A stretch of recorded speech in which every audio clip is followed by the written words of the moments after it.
Hello again. You may be wondering why I'm sitting here clutching a loaf of bread. Let me tell you. There's an election on just now in Scotland, and it has become almost traditional at elections for the gentlemen of the press to try and show how the politicians of the day are out of touch with ordinary people. So it's become customary for someone to ask one of them, "How much is a loaf of bread? How much is a pint of milk?" hoping that they won't know the answer. David Cameron, who was once Prime Minister, was asked that at a recent election, and he didn't know the answer. And so he said, "Well, of course I don't know because we have a bread maker," which didn't actually help matters much for him. I know that the loaf I've just shown you cost £1.10 in our local supermarket just the other day. Let me ask you, how important is bread to you? Is it an important part of your diet? Just a small part of your diet? Or are you like me on the occasional diet where you cut out carbohydrates altogether? There's a restaurant I was in Glasgow once which had something called the no-carb burger.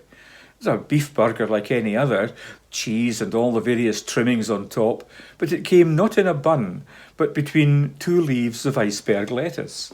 The no-carb burger. In Jesus' time, I don't know whether they had low-carb burgers, except I know they didn't eat much by way of meat. They would eat vegetables and pottages of lentil and so on, and they would have bread at every meal. Bread was important to them, and therefore the harvest was important to them. A bad harvest meant that the people went hungry. Things aren't that desperate for us. We have more food available, and it comes from a wider area. So if we have a poor harvest here, we know that there will always be plenty to come from elsewhere, where the harvests are good. But back in Jesus' time, the harvest was crucial, and people often went hungry.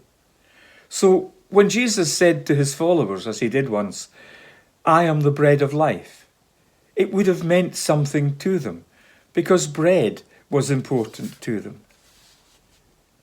But actually, for many of the people listening to Jesus, that wasn't actually what they wanted to hear him say. You see, part of what made life bad for them wasn't just that the harvests were often poor. What little they had was often plundered by tax gatherers or greedy landlords, and by the Romans who were occupying their land. So what they really wanted to hear Jesus say was, "Follow me, and I'll give you more bread. Follow me, and I'll help you shake off the people who are ripping you off.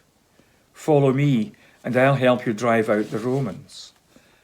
But that's not what he said. He said, "I am the bread of life."